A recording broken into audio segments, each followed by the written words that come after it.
السلام عليكم ورحمة الله تعالى وبركاته. أعزائي المشاهدين، مرحبا بكم. نتمنى تكونوا بخير وعلى خير ومخصكم حتى خير نتوما والناس العزاز عليكم.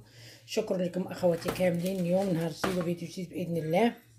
قبل ما ندوزو أخواتي لهذا الفيديو إن شاء الله ما تنساوش تشتركوا في القناة إلا كنتو أول مرة كتستضيفوها، وتشاركوا الفيديو مع الأهل والأحباب إلا عجبكم. بطبيعة الحال هذه ديما تنقول لكم إلا عجبتكم القناة أبوناو فيها، وإلا عجبكم الفيديو تا هو شاركوه مع الأهل والأحباب. أخواتي اليوم غنوجدو واحد 3 الوصفات اللي هما زوينين، شي حاجه اقتصاديه ويعني على قد الجيب، زوينه بزاف بزاف. اللي هو البريما. اول حاجه اخواتي غنوجدو هذا البانيني، هذا كيجي رائع وزوين بزاف بزاف. ومن بعد ما نوجدو البانيني غنوجدو هاد الشوربه ديال القرعه الحمراء والعدس الاحمر، حتى هي اخواتي صحيه وزوينه بزاف. حنا مقبلين على الشهر الكريم ان شاء الله، نتمناو الله يبلغنا رمضان ان شاء الله باش نوجدوها في الشهر الكريم بحول الله. حتى هي اقتصاديه وزوينه. اول حاجه اخواتي غادي ندوزو نعجنو هذاك البانيني ديالنا. عندي تما كاين 400 غرام ديال الفينو، عفوا ديال الفورس، وزدتهم كاس ديال الفينو كما لاحظتوا. 400 غرام ديال الفورس، كاس ديال الفينو. هنا غنضيف واحد المعلقه ديال العسل. هكا اخواتي يمكن لكم تعوضوها معلقه السكر.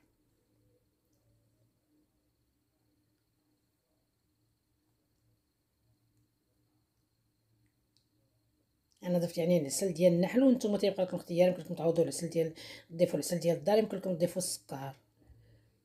والناس اللي يعني يمكن لهم يستغناو عليها كاع يمكن لكم ديروا، يعني ما ديروهاش، ماشي ضروري، غير كتزيدنا اللوين وصافي. ثم ضفت تقريبا واحد المعلقه كبيره ديال الخميره المعجونه، راكم عارفين دابا البرد. وعندنا عنبه من يوغورت طبيعي، يمكن لكم حتى هو تعوضوه بكاس تاع الحليب.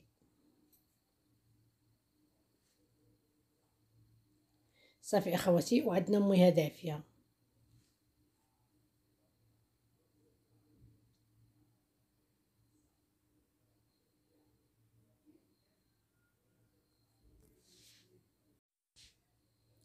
وعندنا اخواتي الماء دافي كما قلت لكم، ما يكون سخون بزاف، دافي يعني ماشي تاني الماء الا كان سخون بزاف يعني من العجينه ما كتنجحش معنا والخميره كتموت لينا. الماء يكون دافي، يعني نديرو اليد ديالنا تكون تحمل الحراره ديالو. غندوبو ديك الخميره ونخوميها على داك اليوغورت، هو تيكون شويه بارد. واخا تجبديه من قبل من الثلاجه، راه الكوزينه حتى هي بحال الثلاجه. صافي هنا اخواتي غنعجن العجينه ديالي عاديه وندلكها واحد شويه، راه نتوما عارفين انا عزيز عليا ندلك العجينه.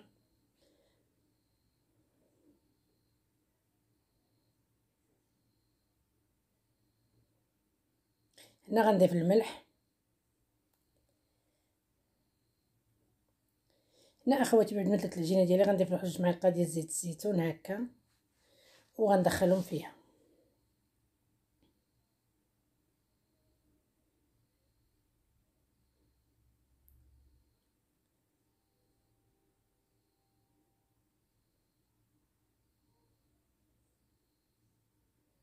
كندخل مزيان ديك الزويته ديالنا في العجينه، يمكن لكم تعوضوه بمعلقه ديال الزبده، ولكن الا بغيتو يكون داكشي صحي من الاحسن الزيت. صافي هنا اخواتي غادي نغطي على العجينه ديالي ونخليها حتى يتضاعف الحجم ديالها. تقريبا انا خليتها واحد 40 دقيقه هكاك، عاد رجعت ليها.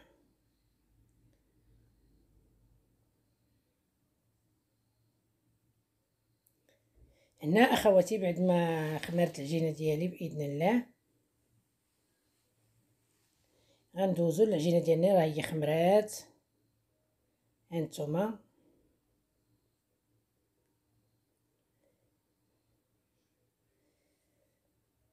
شوفوا العجينه كي تتعود، شوفوا الفقاعات العجينه يعني راها خامره مزيان ومدلوكه. هنا غنشكلوها القياس كيبقى لكم اخواتي نتوما الاختيار، تشكلوا القياس اللي بغيتو، تكبروا ولا تصغروا. انا هنا هاد العجينه عطاتني تقريبا 10 البانين.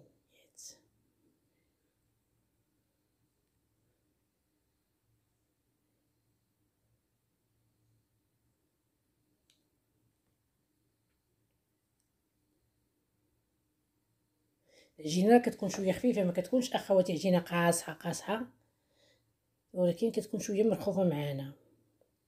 صافي هنا غنشكل مكويرات القياس كما قلت لكم اللي انا باغي. عطاتني 10 القطعات. ومن بعد اخواتي غادا نجيب واحد شويه تاع الفرينه نعاون به هكا الفورص، وكنضغط عليه واحد شويه هكا بلا مدلك بلا والو، غير بيدي. لاحظوا معايا نجبدها واحد شويه، وكنبدا اخواتي نطوي فيها وانا كنضغط. ملي كنطوي هكا كنحربلها واحد شوي وكنقرصها بحال كنضغط على ديك السده تجي مسدوده. وغنحط في واحد الطاوه. نفس الشيء اخواتي غنزيد معكم وحيده ثانيه. كنضغط مزيان وكنجبدها كما قلت لكم. يمكن لكم تخليوها ترخف شويه، انا ما خليتهاش، يعني غير كورتها وبسطتها ديك الساعه. الا مشيتو تقضيو شي شغيل تكون احسن، العجينه كتهبط معكم شويه بسهوله. وصافي اخواتي هنا غادي نستمر حتى نكملهم وندخلهم يعني الفران طافي مشعل فيه الضو، ونخليهم حتى يضاعف تاني الحجم ديالهم. هنا اخواتي رجعت لهم بعد ما ضاعف الحجم ديالهم، خرجتهم من الفران. غنقطعهم هكا واحد القطعات هكا بزوزوار هكا اخواتي. وعندي واحد البيضه اللي انا ضفت لها شويه قطره من الحليب، ها هي يعني بيضه الصفر والبيض وكلشي، ما كاينش غير صفر. ضفت له شويه معلقه تقريبا واحد المعلقه ديال واحد المعلقه ديال الحليب، وغادي ندهن لهم هكا الوجه ديالهم.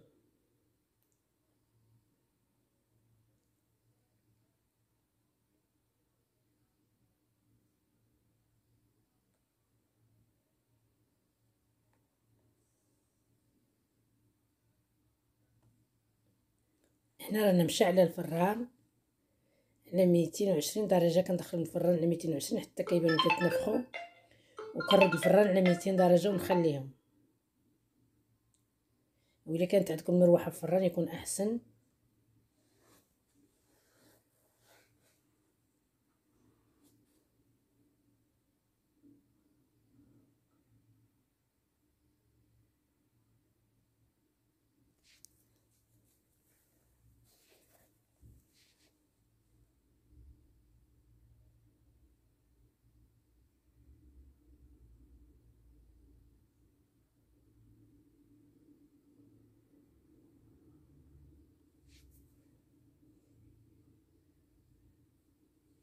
وغنجيب اخواتي هنا واحد شويه ديال السمسم، يمكن لكم تضيفوا حبوب الشيا، يمكن لكم تضيفوا الحبه السوداء، يمكن لكم تضيفوا داكشي اللي متوفر لكم. انا هنا عندي السمسم او الجنجلان، غادي نضيف هكا واحد شويه.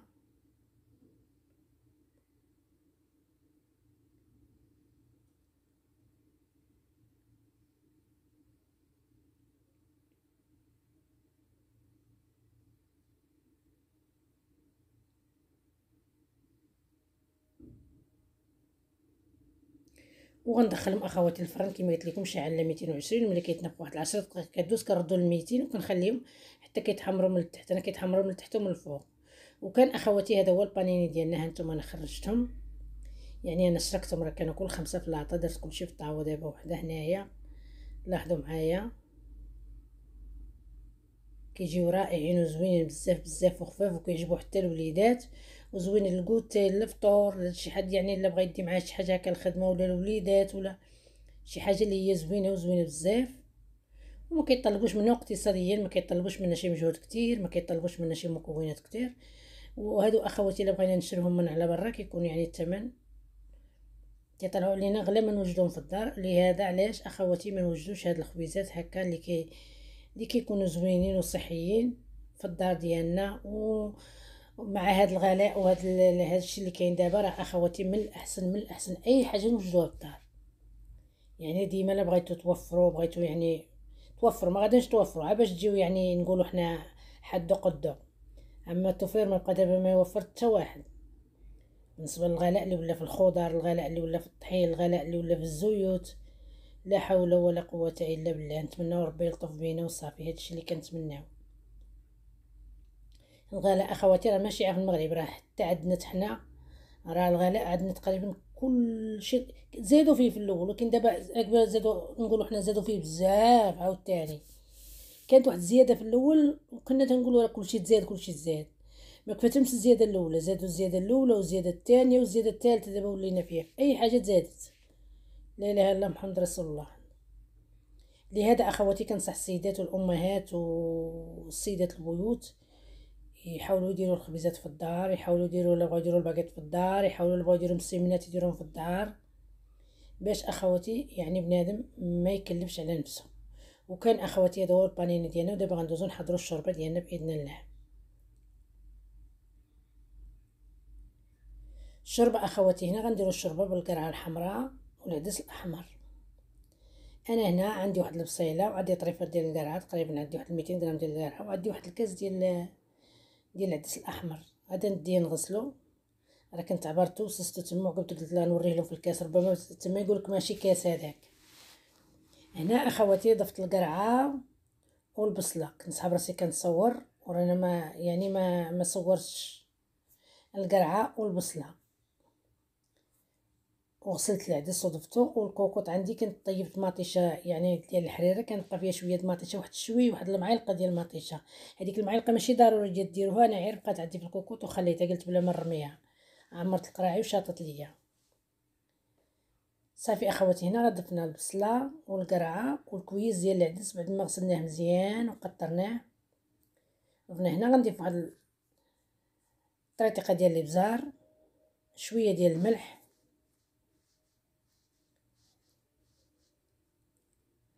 راس معلقه ديال السكينجبير، ما تكثروش التوابل هنا، ونص معلقه ديال الخرقوم باش تا هو يزيدنا اللوين. صافي عندنا الماء غليان اخواتي هنا غنضيف تقريبا واحد لتر ونص ديال الماء غليان، وغندير الطنجره ديالي فوق البوطه وغادي نسد عليها. عفوا غنزيد واحد 2 معلقات ديال زيت الزيتون. بغيتو تضيفوه دابا، بغيتو تضيفوه في التالي، كيبقى لكم الاختيار.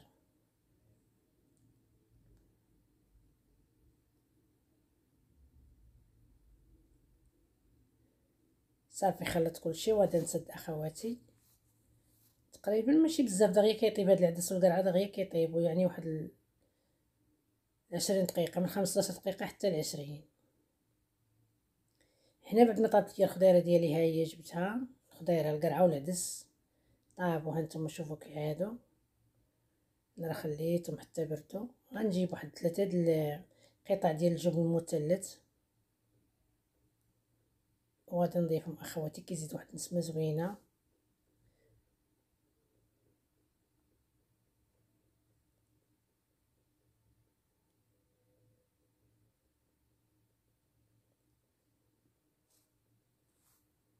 هادوك القطع يمكن لكم تستغناو عليهم ولا ما كانوش، ولكن الا كانوا راه يكون احسن، كيزيد واحد البنه زوينه وكيزيد واحد الختوره او الكثافه نقولوا في الشوربه ديالنا. يعني انا كنصحكم بهم، والا ما كانوش حاضرين راه ماشي ضروري. صافي اخواتي غنجيب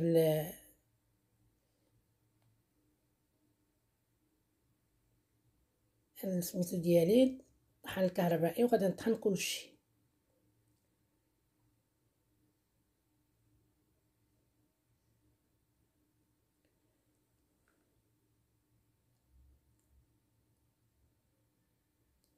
غنطحن اخواتي كلشي مزيان.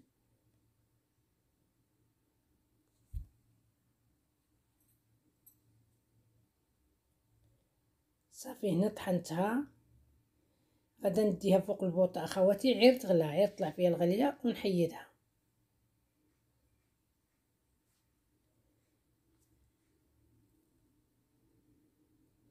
غليت اخواتي فوق البوطه وهاني جبتها. دابا غندوزو نقدموها بالصحه والراحه.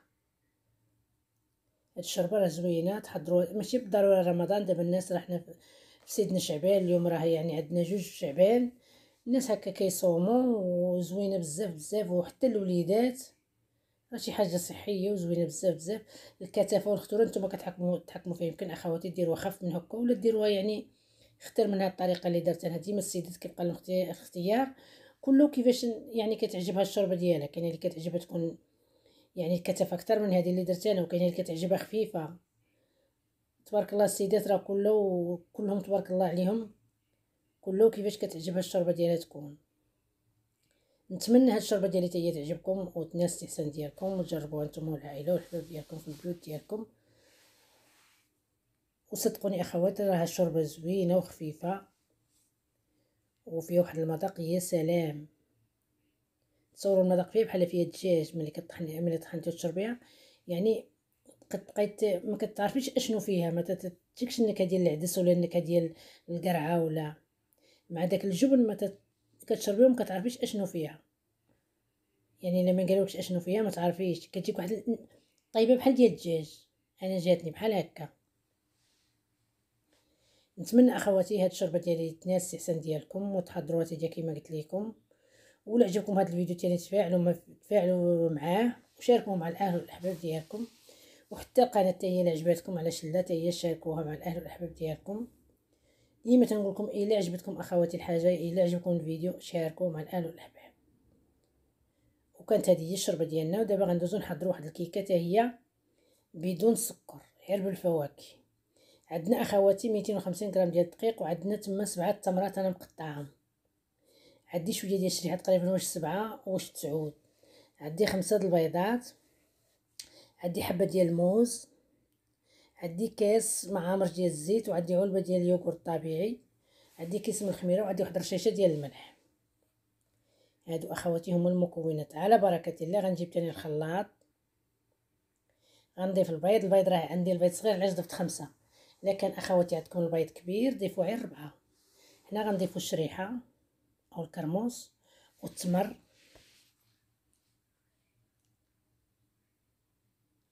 وغادي نطحن مزيان. هاد الكيكه اخواتي راه ما فيها السكر نهائيا، وزوينه بزاف بزاف. غتكون حلوه يعني بالحلاوه الطبيعيه، بالحلاوه ديال التمر وبالحلاوه ديال الكرموس والموز.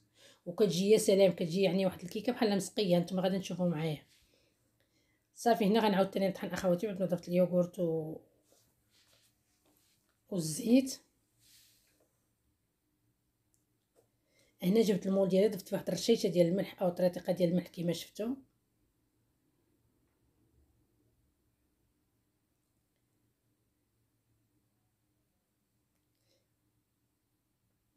انا ما زيدش عليا نضيع يعني حتى شي حاجه ما تبقى.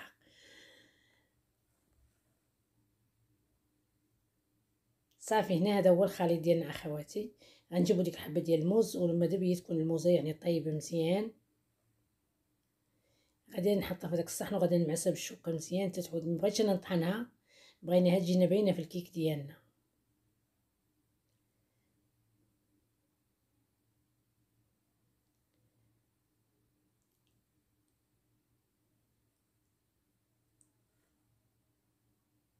ما غنمعكوهاش مزيان، غنخليو الطريفات شويه باينين. هانتوما لاحظوا معايا. هنا غنخوي عليه واحد القطرات ديال الحامض.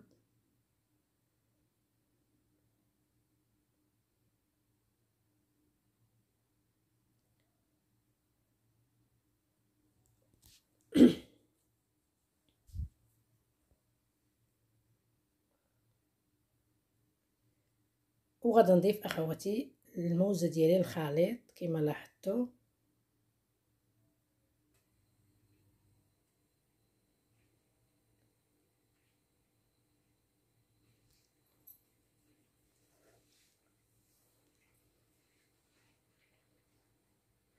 صافي هنا غادي نبدا نضيف الدقيق اخواتي راه ديما على حساب الخليط. انا تقريبا تما عندي 250 غرام، عندي واحد الرابعه ولكن راه ما نظنش غادي تدخل كامله.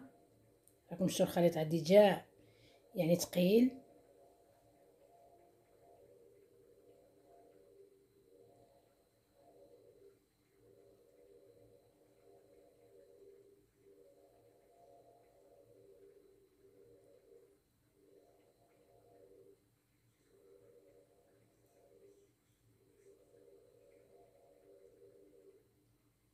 غنجيب الخميره اخواتي راه كنت نسيتها.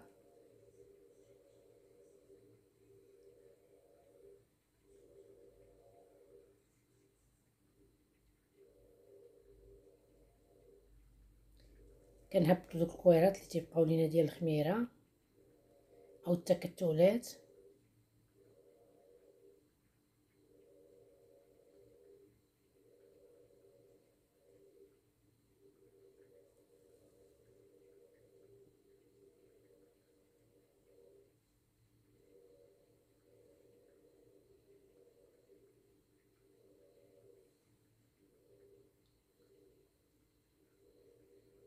وغنجيب اخواتي هاد المول هذا، درت له شويه الزبده ودرت له شويه الدقيق، وغادي نصوب فيه الكيكه، نخوي فيه الخليط ديالي، نصوب فيه الكيكه. غادي نخوي فيه الخليط اخواتي هكا. هاد المره اول مره غادي نخدم به، واخا كثرت فيه شويه الطحين في دوك سميتو جاني الدقيق. تنصح الاخوات اللي عندهم هاد المول هذا ما يكثروش الدقيق فيه في القاع ديالو، ولا الا درتو الدقيق صوصو شويه بزاف. انا غادي تلاحظوا ملي غنقلب الكيك غادي يجيني فوق هاد الدقيق، يعني بحال كثرت الدقيق فيه بزاف. انا اول مره خفت منه يعني جربته. هنا عندي الفران شعل اخواتي على 180، غندخلها الفران. ها هي في الفران كطيب، لاحظوا معايا على 180 درجه، او ها هي ما خرجتها. كيكه يا سلام اخواتي، رائعه وزوينه بزاف بزاف. وشوفوا الدقيق اللي قلت لكم راه فيها. انا مبغيتش نحاول نحيدو، غادي يعني نخسر سميتو ديالها. غير النصيحه ديالي تنصح الاخوات ما تكثروش فيه الدقيق. انا ربما غير الزبده كافي، ولكن انا خفت منه اول مره جربته. درت الدقيق، درت يعني داكشي ديال الغشميين كما نقولوا.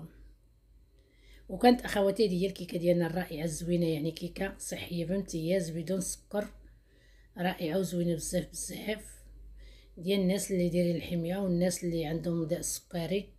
نتمنى هاد الكيكه ديالي حتى هي تعجبكم وتنال الاستحسان ديالكم. غنقطعوا واحد الطريف، غادي نشوفوا اخواتي كيفاش دايره. كتكلب المعلقه بحال مسقيه.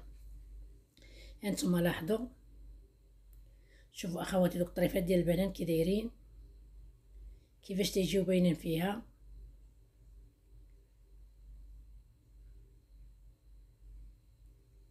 نتمنى اخواتي هاد الكيك ديالي تا هو ينال الاستحسان ديالكم، وجربوه نتوما والعائله والحباب ديالكم. وكنشكركم كاملين على اي حاجه عملتوها بحقي. شكرا لكم بزاف بزاف اخواتي، وديما كلمه شكر قليله في حقكم. هنا غنديرهم في واحد الصحن، وغادي نشوفوا معايا بالفرشيط كيفاش غادي. هانتوما شوفوا كيفاش كتكل. لاحظوا اخواتي، راه قلت لكم بحال مسقيه. هانتوما كيك يا سلام. نتمنى تجربوه، ونتمنى نكون خفيفه ظريفه عليكم. شكرا لكم كاملين، وعواشر مباركه.